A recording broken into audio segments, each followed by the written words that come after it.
The Democrats were the ones that were for slavery.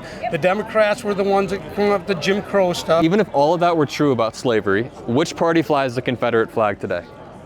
A lot of the Democrats. You really think Democrats fly the Confederate flag more than Democrats Republicans? that, yes. Overwhelmingly, you'll see a Confederate flag right next to a Trump flag. That's just how it works nowadays. No, I haven't seen that overwhelmingly. You really? You think, Where? was it Democrats or Republicans trying to take down Confederate statues? Confederate statues? Which party was trying to take down Confederate statues? What's the statue got to do with? You're saying that Democrats are pro-Confederate, but weren't Democrats trying to remove Confederate statues? Why are they doing that? Because they're anti-Confederate. No, they're not. Why are they trying to remove the statues then? Because they're trying to change the history of our country. You know what? Take your camera and go interview all these black people that are here, okay? Yeah. And you ask them. The three black people that are here? If you ask them. That dude turned into an actual toddler when he was confronted with facts. No, they're not. My name is Adam Mockler with MeidasTouch, and I have a great interview for you guys today. I don't win this guy over, but I do press him on some ahistorical beliefs that he has. For example, this idea that Democrats started slavery, therefore they're the party of racism today, is dishonest, lazy, and ahistorical. Everybody knows that the parties realigned beginning near the 1860s and finally ending near the 1960s when the Democrats began to embrace civil rights and liberalism, and the Republicans were deploying the Southern strategy, which was to attract racist whites. And it seems like they succeeded. This interaction gets even more odd after this dude tells me he was fired from his job because of his transgender coworkers. Subscribe to MeidasTouch and subscribe to my channel in the description. Show the clip. I worked for a company for 26 years. And back in March, I just got terminated from that company. Oh wow, I'm sorry.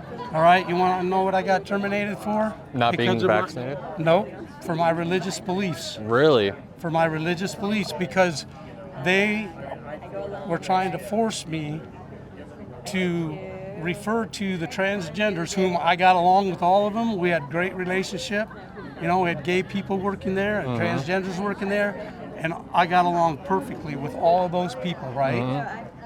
But there were two other managers that didn't like the fact that I told them, you know, I used the person's name. I don't refer to a he as a she or a she as a he, because it violates my religious practices and beliefs in God. He created them male and female. There's got to be more to this, though. There wasn't very ever, unfair. There was Very never any unfair. back and forth, like a fight between you guys or anything. There's got to be more to. Only the managers. Only the managers. There's one time that I accidentally said she about a person transgendering from female to male. How much do you guys want to bet this guy is omitting key information? Because he started off by saying he got along very well with his coworkers, but then he just admitted that there was some friction and there were some back and forths. And listen, if you're a 60-year-old dude and you're slightly confused by the transgender movement and you get something wrong, that is understandable. But this dude, I can almost guarantee you that it's not what happened, just based off talking to him. When first time they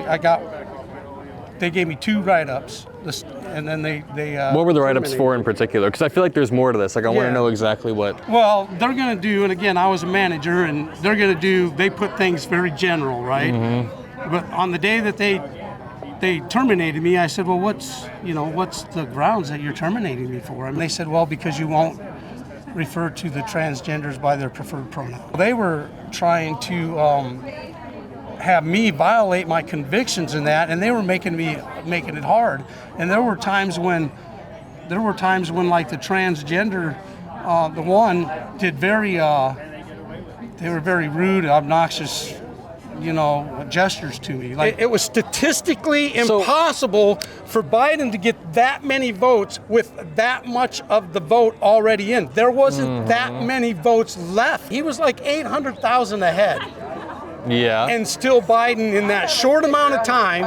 So common sense, again. When the mail-in ballots started coming in, we knew that those were going to be overwhelmingly Democrat due to COVID. Trump had spent the past few months undermining mail-in ballots, saying don't send in your mail-in ballots, they're going to rig them. So no Republicans sent in mail-in ballots. That's why you see 90% of mail-in ballots going for Democrats, right? Do you know what Jimmy Carter said about mail-in ballots when they What? He said that is not to do that, because that is one way for sure that cheating and taking the election that we have and the process that we have and undermining it. It's so easy to do that. Jimmy Carter also thinks Trump is a threat to our democracy. We're going to listen to Jimmy Carter about Trump being a threat to democracy, but we're not going to listen to Jimmy Carter when he says, oh, hey, wait a minute, having all these ballots We're going to listen bad. to Trump saying you don't use mail-in ballots when he's used mail-in ballots himself in Florida. So this guy refuses to make his coworkers slightly more comfortable by just referring to them by their preferred pronouns because that is lying, but then he will gladly lie about the history of America and about what Jimmy Carter said. Jimmy Carter did co-chair a report in 2005 that said we need more studies and more information on mail-in ballots, but in 2016 he called Trump an illegitimate president and said that Russian interference affected the election. Also in 2020 he said he's been using mail-in ballots to vote for years at that point. Mail-in ballots, to me, you know, if you think about it, especially with the voter rolls and stuff, ask yourself this: why are Democrats so against voter ID? States were using voter ID to target black communities with surgical precision. Talking point. That's a talking point.